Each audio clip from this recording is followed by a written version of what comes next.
자, 그 다음 14번 꼭지. 쌍끌이 어선으로는 어뢰를 인양하는 것이 불가능하다. 전혀 불가능하다. 뭐 말씀드렸던 부분인데요. 쌍끌이 어선으로 어뢰행했다. 가짜 거짓이다. 네. 자, 8월 5일날 2010년 8월 5일날 오래된 침선이 존재한다는 사실을 민주당 최문순 의원이 현지에 가서 그거를 밝혔습니다. 그런데 그때서야 국방부는 우리도 알고 있었다 라고 이야기합니다.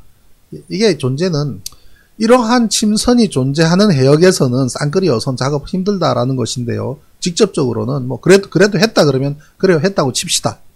했다고 치더라도 사이드 스캔 소나 탐색을 소해함 내척이 그 전 3월 28일부터 4월 17일 동안 샅샅이 훑었습니다. 이미 샅샅이 훑었는데도 어떠한 장애물이 그런 것을 발견하지 못했습니다. 사이드 스캔 소나라는 게 얼마나 정밀하게 탐색이 가능하냐면 밑에 사진들 보십시오. 선박, 그 다음 2차 대전 때 깔아앉은 항공기 프로펠러까지 그대로 찍혀 올라오지 않습니까? 그죠? 이게 요즘 스캔 소나가 얼마나 성능이 좋은데요. 자전거, 날개 살까지 다 보이지 않습니까? 심지어 화살촉도 구분이 가능합니다. 그런데 어뢰 추진체와 어뢰 모타를 저 사이드 스캔 소나가 찾지 못했다? 밑에 뻘에 묻혀있다고 이야기하면 되겠네요. 묻혀있었을 것이다. 묻혀있었는데 그물로 건져 올렸다? 요즘 그물은 땅을 파면서, 해저 뻘밭을 파면서 긁어 올라오는가 보죠? 요즘 스캔 소나 가지고 낚시하는 데 씁니다. 밑에 사진 보세요. 이 물고기입니다. 이 오른쪽은, 핸디 사이즈. 손에 쥘 정도의 소나입니다. 요즘 낚시하는 사람들 저거 가지고 낚시한답니다. 네. 그래서 물고기가 밑에 지나가는 걸 보고 거기다가 낚싯대, 그게 무슨 낚시입니까? 아이고 참, 그렇게까지 하면서 낚시를 해야 되나? 네. 차라리 그냥 어시장 가서 생선을 사면 되겠다. 네. 그런데 이렇게 우리나라의 해양연구선부터 해서 여도함 또 장목함 그런 배들이 완전히 훑은 해역을 못 찾았는데 대평수산에서 가서 아침에 그것도 장성들이 탄 날 시간 바쁘시니까 다들 바쁘실 테니까 첫 번째 항해 때 나가자마자 첫 번째 그물질로 모타와 추진체만 그대로 건져 올립니다. 박수. 대단하십니다.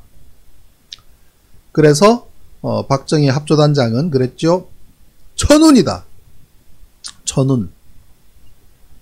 하늘의 은총을 받은 대원이 있어요. 절단면 사이에 있었음에도 어떠한 걸 잊지 않았던 분도 계시긴 한데 아무튼 천운. 그 얘기는 다음에 하기로 하고요.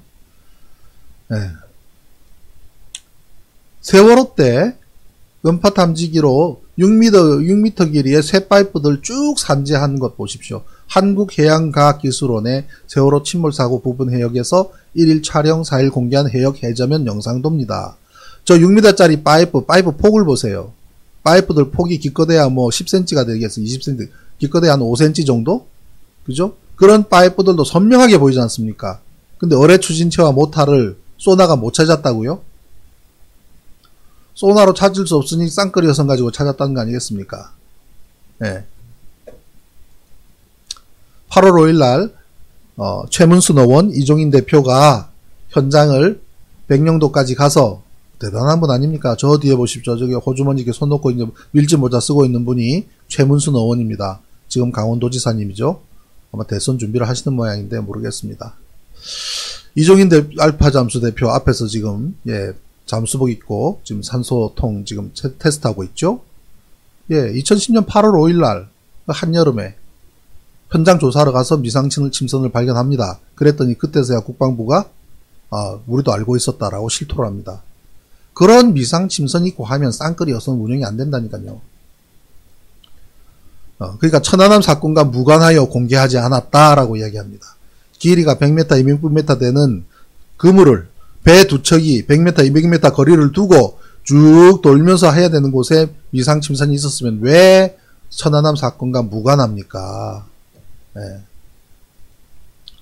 쌍끌이 어선 제대로 수색했는지 의문이다라고 최문순 의원이 국회에서 지적을 했습니다. 예. 2010년 8월 4일부터 7일 3일 동안 현장 조사를 했네요. 2010년 7월 달에는 러시아 조사단이 와서 이제 또 그레그가 했죠. 만약에 이 진실이 드러나면 MB는 타격을 받을 것이고 오바마는 당황할 것이다. 그 정부, 오바마 정부의 부통령 하던 사람이 지금 현재 미국의 대통령하고 있는 바이든 대통령입니다. 결코 책임으로부터 자유롭지 못한 부분이 있죠. 네.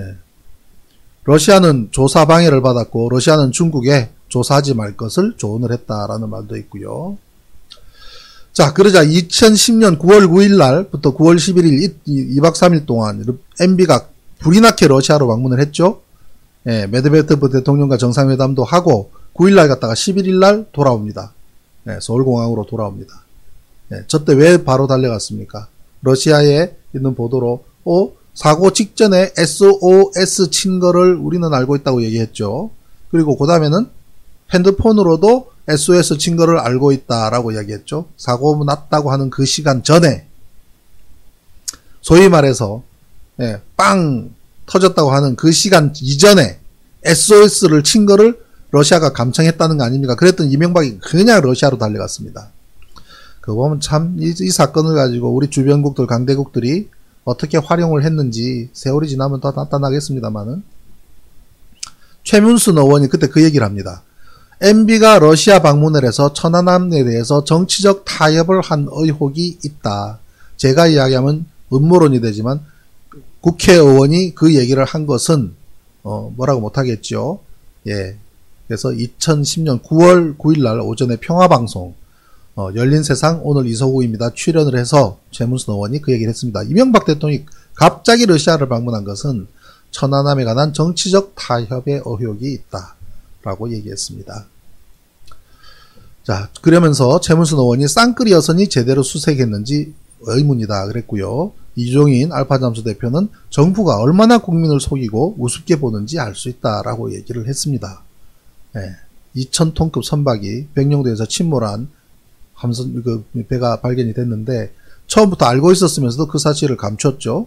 그러고 쌍끌이로 건졌다고 거짓 발표를 하고 무려 9월달이면 언제입니까? 조사 보고를 한 5월 20일 이후로 넉 달이나 지난 뒤에서야 그때 이제 실토하는 거 아니겠습니까? 천안함 사고 지점은 자 이렇습니다.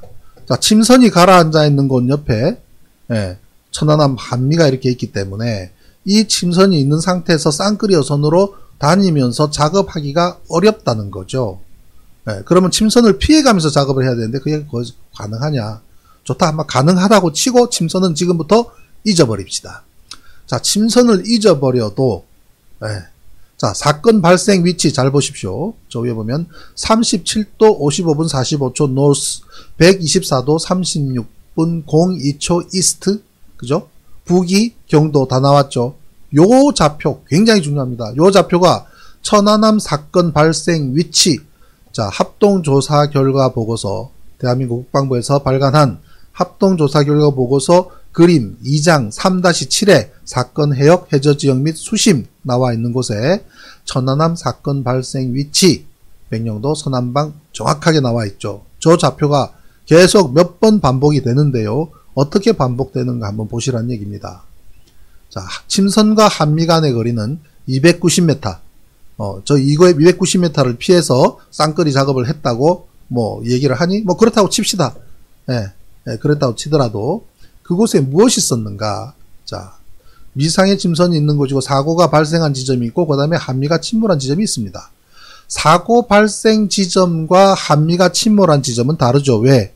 조류에 떠내려가죠. 그죠? 한미가 완전히 거꾸로 물구나무를 서서 프로펠러를 하늘로 향하고 빠져들면서 쭉 밀려간 것이 대략 185베타 정도 185베타 정도 떠내려가서 바람과 조류의 영향에 따라서 동남쪽으로 떠내려갑니다.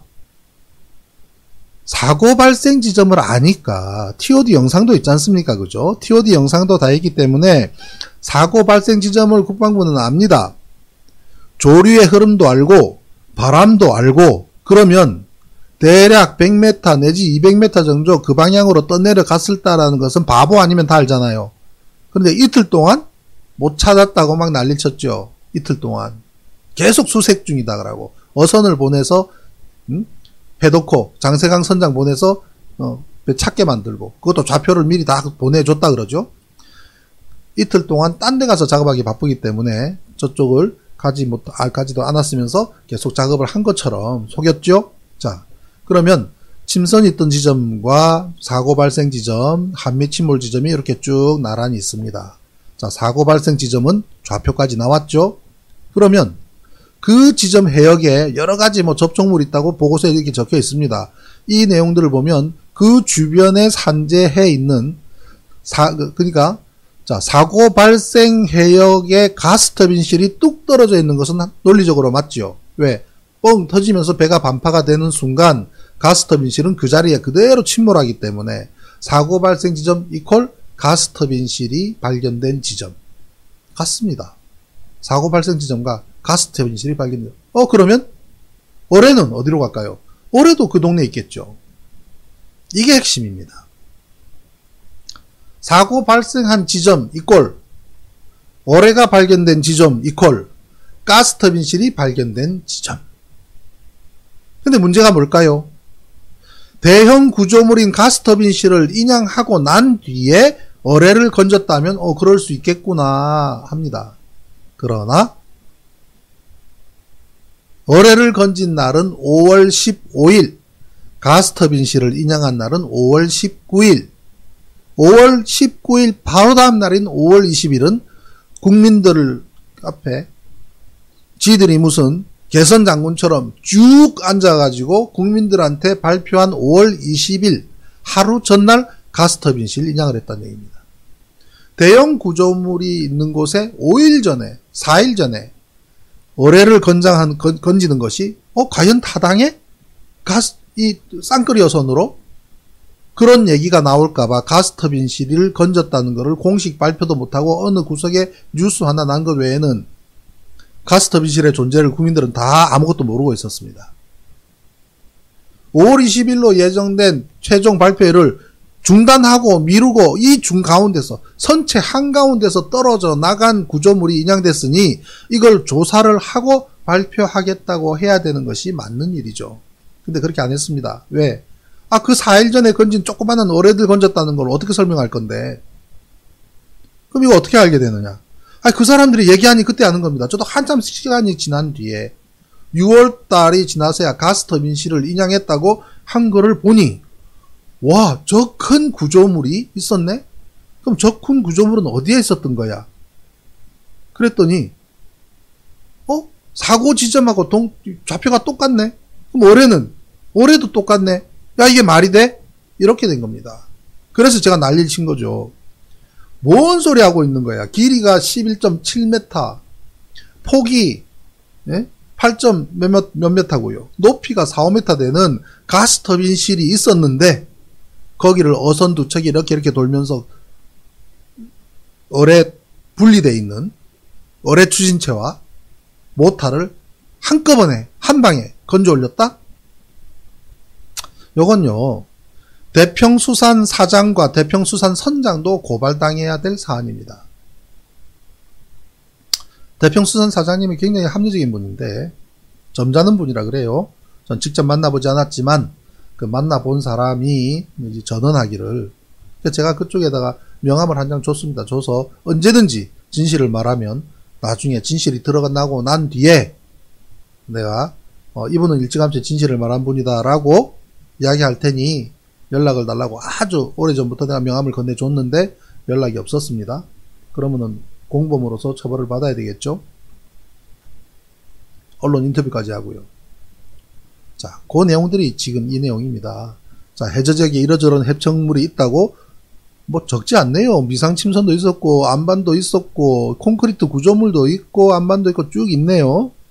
예, 그런 것들이 있고요. 그 다음에 여기에 보면 둥그렇게 넣고 쭉 이런 내용들이 이렇게 많은 것들이 이렇게 쭉 널려 있는데 이런 상태에서는 쌍끌이 힘들다는 것을 자기들이 표로 만들었는데 이게 처음부터 만들어졌으면 제가 난리를 쳤겠지만 이 레포트는 9월달이 됐어야 국방부 조사 결과 보고서가 만들어집니다. 이 국방부 조사 결과 보고서는 우리는 이렇게 조작했소라고 하는 국방부 조작 결과 보고서하고 동일한 동의어입니다. 자, 이 상태에서는 쌍끌이 못한다는 얘기죠. 예. 이게 가스터빈실입니다. 저렇게 큰 게 크레인으로 5월 19일 날 인양이 돼서 평택으로 이동을 하죠. 그런데 그 사람들은 최종 결과 발표를 하는 겁니다. 이상침성, 가스터빈실 등 안반, 해저 접촉물이 산재한 상황에서 쌍끌이 여선이 어뢰 추진체와 모터만 인양하는 것은 불가능. 네, 불가능. 디젤 기관에 이어 가스터빈실 인양했다는 보도니 5월 19일 날 MBC에서 있었습니다. 그럼 사람들은 가스터빈실 인양해서 이함대로 이송하나 보다. 끝이에요. 네. 국방부 공식 발표로 천안함 피격 위치는 37도 55, 45, 124도 36.02 이렇게 딱 나와 있습니다. 국방부 공식 발표 천안함 피격 위치. 자, 밑에 이렇게 적혀 있지요. 저 좌표 잘 봐두십시오. 가스터빈실 발견 위치를 우리 박영선 의원. 참 박영선 의원님 참 서울시장 되셨어야 되는데 참 안타깝습니다. 정말 영민하신 분 아닙니까? 지리학을 전공을 하셨는데요. 네, 가서 다들 이제 저기 국방부 가서 중요한 정보들 다 가져 나왔고요. 박정희 합조단장을 국회에 딱 불러가지고 질문을 합니다. 자, 가스터빈실이 발견된 위치 좌표가 정확히 어디인지 준비한 데 있으면 다 주십시오 라고 요청하니 박정희 군측 단장이 답을 합니다. 37도 55분 45초 노스 124도 36분 02. 뭐 사고 지점이 가스터빈실 발견지신 것은 당연한 얘기죠. 그게 뚝 떨어지자마자 그대로 물속으로 들어가니까 부력이 전혀 없는 물체이기 때문에 그냥 들어가니까 좌표가 같죠. 사고 지점하고. 동일하죠. 그죠? 사고 지점, 가스터빈실 발견 지점. 그러면 올해는 자, 결정적 증거물, 위치, 폭발 원점 주변하고 좌표가 동일합니다. 답이 나왔지 않습니까? 그죠? 네. 김부겸 총리님, 문프님, 이 방송 지금 안 보고 계십니다. 관심 없습니다. 네. 지금 악마원, 바보원, 아까 말씀드렸잖아요. 네. 자, 이 세 개가 같다면, 사고 지점 이꼴 가스터빈실 이꼴 어뢰 발견이 이퀄이라면, 쌍끌이로 어뢰를 건져오는 것이 과연 가능한가? 이 세 개 데이터를 뭘로 설명할래? 이 말이에요. 네. 추진체와 모터만 인양했다? 네. 해저 안반 구조밀 전부 놔두고 그 깨끗한 그물로 낚시로 건졌다 그러지. 낚시. 도저히 막 쌍끌이 여선을 하려니 옆에 막 대형 구조물도 있고 해서 어려워서 진짜 우리 그 해군에 낚시 잘하는 사람들을 뽑아서 낚시로 건졌다 그러면 그럴 수도 있겠다 합니다. 어뢰 설계도 가짜를 갖다 놓고 해도 국민들 아무도 얘기 안 하니까 낚시로 한다 그랬습니다. 이걸. 쌍끌이 여선, 제가 또 수산도 공부를 했습니다. 본의 아니게. 쌍끌이 여선은 이렇게 두 척의 배가, 쌍끌이의 쌍자는 두 척이기 때문에 그렇습니다. 두 척의 배가 길이 100m, 200m 되는 이런 그물을 쭉 끌고 다니면서 터닝하고 돌고, 자, 저 그물이 해저 바닥을 긁는다고 생각해 보십시오. 그러면 저 쌍끌이 여선의 모터들 다 터집니다. 왜요? 해저 바닥에 있는 온갖 찌꺼기들이 들어가서 저 그물 안을 채우게 되면요, 못 끌어요. 윈치로 감아 올리다가 부하가 걸려서 터져버려요. 그럼 어떻게 합니까? 쌍끌이 여선 밑에는 1m, 2m 정도의 갭을 두고 타이어를 묶어둡니다. 타이어. 저도 몰랐습니다. 제가 압니까? 이거 수산 전문가한테 물어봐서 알죠. 그러니까 그게 해저 바닥을 퉁퉁 치면서 제일 바닥 밑에 있는 쓰레기들은 긁어오지 못하도록 띄운 상태에서 위에 있는 물고기만 잡는 게 쌍끌이 여선이랍니다. 그런데 그걸로 해저에 추진체하고 어제 추진체하고 모터가 나 여기 있어 하고 딱 한 1m, 2m 이렇게 자동으로, 아이고 그런 얘기 하지 맙시다. 자, 쌍끌이 여선의 운용은 두 척이 공동으로 조업하기 때문에 해저에 장애물이 있으면 조업하는 게 곤란하다. 쌍끌이 어선 간에는 300 내지 500m, 그물 길이는 100에서 200m라고 저인망업 쌍끌이라고 한번 인터넷 검색하면 이렇게 나온다는 얘기입니다. 예, 공부 많이 했죠. 쌍끌이가 안 되는 것은 4월 2일적인 금양 98호 기억나십니까? 2010년 4월 2일 저녁 금양호 충돌 때 전원 사망했는데요. 참 안타까운 일이죠. 이분들이 정말 참 어인이십니다. 네, 천안함 수색 협조 후 기환하다가 캄보디아 화물선과 충돌해서 가라앉은 배예요. 금양 98호 9명에서는 다 돌아가셨죠. 정부로부터 보상받는데 몇 년 걸렸습니다. 저분들이 어인이세요. 그런데 이분은 왜 금양호 이야기를 하느냐. 금양호가 투입된 이유가 자 조선일보입니다. 때때로 조선일보에서 쓴 것을 펼쳐놓고 이야기를 하기가 참 좋습니다. 왜냐하면 그들이 한 이야기를 국방부에서는 반박하기 힘들기 때문에요. 그럴 때 한 번씩 이 쓰레기통을 뒤지게 되는데 그럼에도 불구하고 온갖 악행을 하니 우리 정부는 저런 매체 없애버려야 되는데 아무런 노력을 안 해요. 자, 4월 2일 날 어떤 일이 있었을까요? 쌍끌이 저인망호선 한 척이 2일 사고 해역과 가까운 인천시 옹진구 대천구 해역에서 침몰한 것으로 추정된다. 오후 8시 30분께. 밤이죠. 예. 오후 8시 30분께. 예. 이 배는 사고 당시 금양호 주변에 중국으로 가던 대형 화물선이 있었던 사실이 확인되고 이 화물선을 쫓고 있다. 그래서 잡았습니다. 이 어선을 비롯한 쌍끌이 어선 5통 열척, 쌍끌이 선단은 통이라 부르는가 봐요.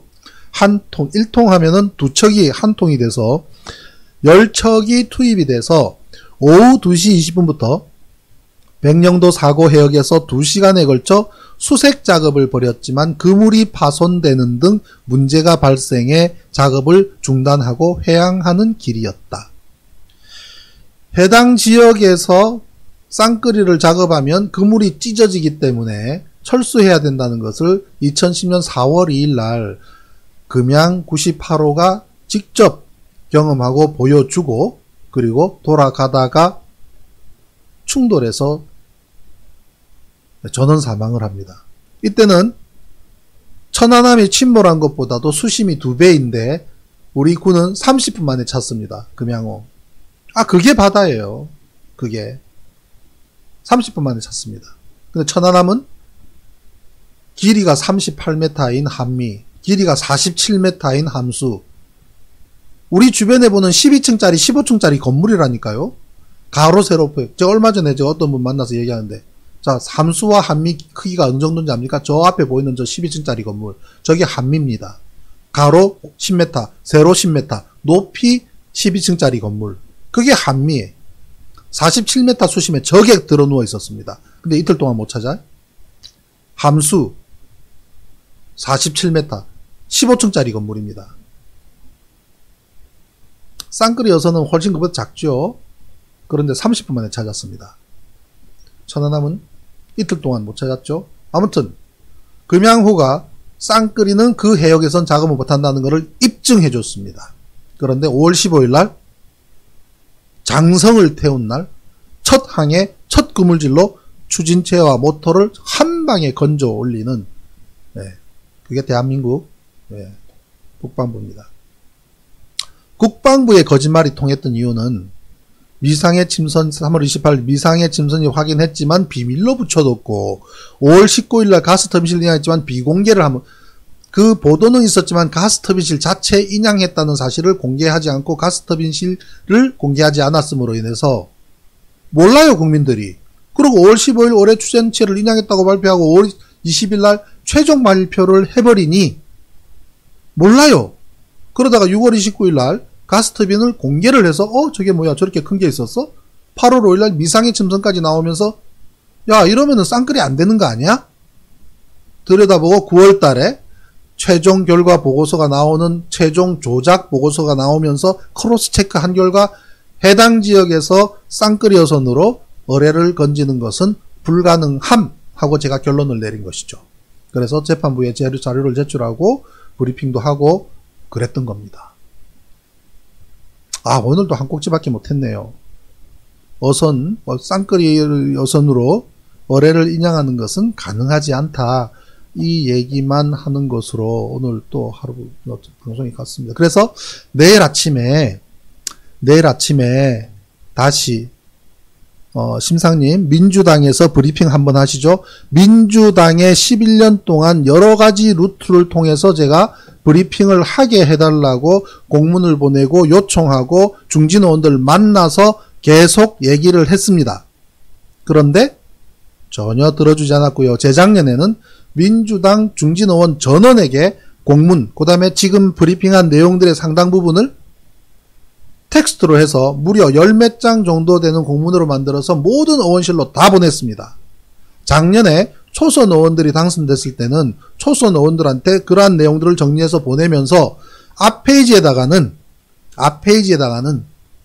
보좌관님, 이 내용은 너무나 중요하므로 의원님이 꼭 보실 수 있도록 전달해 주시기 바랍니다. 라는까지 달아서 보냈는데 민주당 180석에 가까운 의원 중에 단 한 명도 전화가 오거나 답신이 온 사실이 없습니다.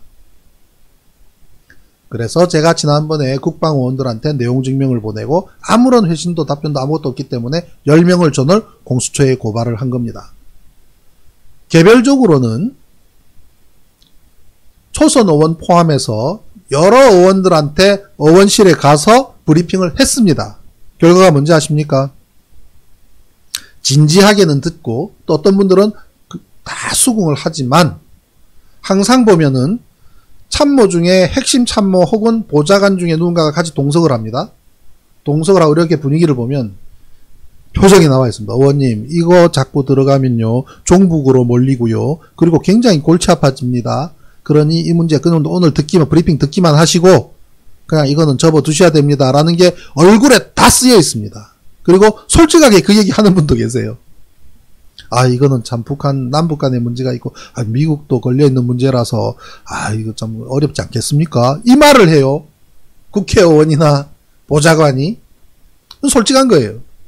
결과는 브리핑으로 끝나요. 그래서 제가 그랬습니다. 제가 2주 전에도 뭐 이름만 될 만한 알만한다 사람이 브리핑을 했습니다. 그러면서 그 자리에서 제가 그랬습니다. 지금 이후로 민주당 의원을 대상으로 1대1로 브리핑하는 일은 없습니다라고 내가 선언을 했습니다.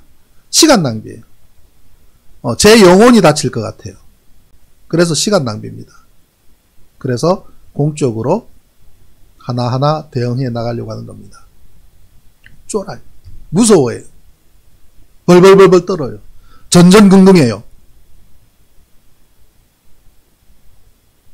300명의 국회의원이 우리 3천만 유권자 아니죠. 유권자는 4천만이죠. 국민은 5천만이고요. 유권자는 4천만이고 투표한 사람은 75%일 때 3천만이고요. 3천만 명의 투표한 사람들을 대변하는 300명의 사람들이